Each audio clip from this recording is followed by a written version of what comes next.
Steve sat there admiringly. I think he saw everybody else as sort of people making things, where he said Bob as a thinker. There's a type of family tree in Silicon Valley. And in the same way that Steve Jobs came to Noyce for advice and mentorship when Apple was young, the founders of Google came to Jobs for advice and mentorship when their company was young. So Noyce can be seen as the grandfather to many of these young companies here in the Valley.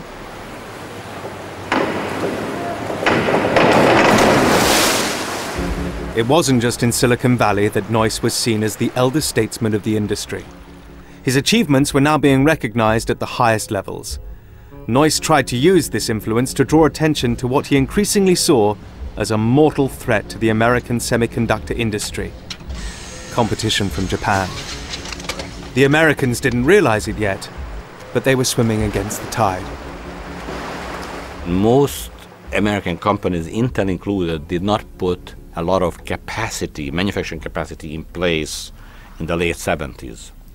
The Japanese did. By the time the early and mid-80s came around, they had factories, they had money, they had people trained. We didn't. By the 1980s, Japan was beating America on price and reliability. Intel, which had been founded to produce memory chips, was forced to pull out of them and concentrate on microprocessors. We were having meetings in our living room about what would happen if Intel had to be shut down. It was that severe. The business was in big trouble. After years of trying to rally the industry, Noyce helped convince America's rival semiconductor firms to found a consortium called Semitech, based in Austin, Texas, to develop and share new technology. It was believed that if they pooled their money, I think it was $270 million, built this facility, they could do experimentation with new kinds of wafer processing, packaging, all of those kinds of things. Well, they got it going, and Noyce had been a major player in all of that. And then there was a feeling that Semitech was going to fail unless somebody came in and gave it a high profile. And so everybody naturally looked to Noyce.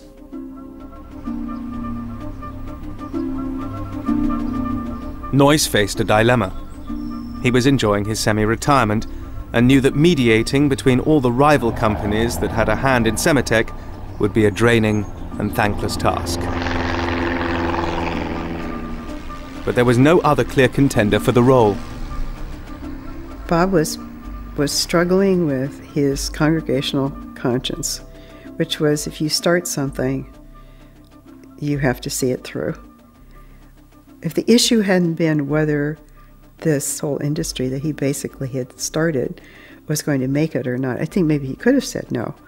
But once again, you get to his feelings that he was responsible for all these people that he'd brought into the business, and not just at Intel, but at other places, and that he could not just walk away from that. In the summer of 1988, Noyce left his beloved California for Texas to become a head of Semitech. At the age of 60, he was taking on one of the most demanding roles in the industry. Time is of the essence for this because the overseas competition is not sitting still, and we have to get going fast. Noyce embarked on a punishing schedule in which his time was split between running Semitech in Texas, meeting politicians and business leaders in Washington, and raising public awareness of the industry wherever and whenever he could.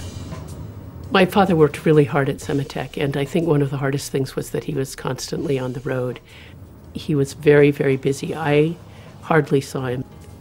He felt a great deal of pressure to make this thing work. The last real conversation I had with Bob Noyce was we were filming a television show for American Public Television. And he happened to be in town, and we got some time with him, and he came into the studio.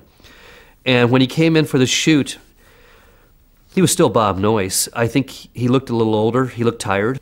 But most of all, he missed the valley. Yes, but when people think of Silicon Valley, a lot of them see Bob Noyce's face on it. and Bob Noyce has gone back to the prairie. I went down to Texas with the idea of doing a job that I thought was very, very important. I will stay there until I can find somebody that can do it better than I can. When I find somebody that can do it better than I can, I will leave. Where I'll go, I don't know. I might go to Aspen. But by April 1990, and after nearly 2 years in the job, Noyce had decided to step down regardless. He was satisfied that he'd convinced Washington of the importance of Sematech and secured the cooperation of the companies which made up the consortium. He told Anne he would retire by the end of the year. We had a lovely piece of property on the coast that we thought we would spend a lot of time at. We both rode and really liked being outside. We had all sorts of places we wanted to go and see and do, and we had an increasingly large family. We're starting to have grandchildren, and he just wanted to stop.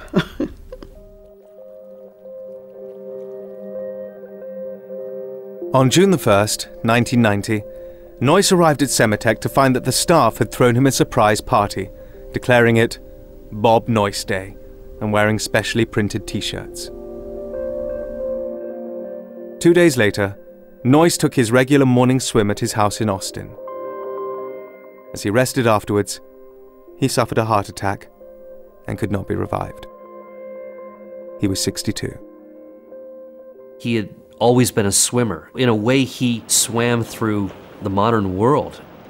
He was always very graceful, very smooth, never seemed to expend any extra amounts of energy. He had begun that way all the way back at Grinnell, and to have him go out that way there was something powerfully symbolic about that.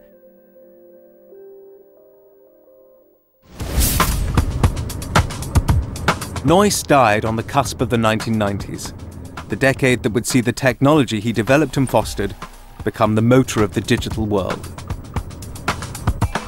Intel, the company he co-founded, is now the world's largest chip manufacturer, responsible for the microprocessors in more than 80% of personal computers. Many of Noyce's colleagues have enjoyed public recognition for their achievements. But even in Silicon Valley, beyond a few memorials, it's unclear how many people today are aware of the enormous debt they owe Bob Noyce. Silicon Valley seems to have forgotten Bob Noyce. But then again, Silicon Valley forgets almost everything, because amnesia is one of the traits of entrepreneurship. If you're constantly looking back, then you find a million reasons not to take the next risk. So we intentionally forget about what came before us. As a result, we oftentimes make the same mistake over and over again. I would hope that people would see Bob as a person who was really a whole person. He was not one-dimensional. It was not all about making money. I think he led a very admirable life, and I hope that people can look at that and be inspired. Even if these young technologists don't know Noyce's name, his spirit lives on in Silicon Valley. Every time somebody chooses knowledge over hierarchy, or an exciting new idea over a safe one, they are taking part in that spirit that Bob Noyce helped to create here in the Valley. And Noyce liked to say, don't be encumbered by history. Go off and do something wonderful.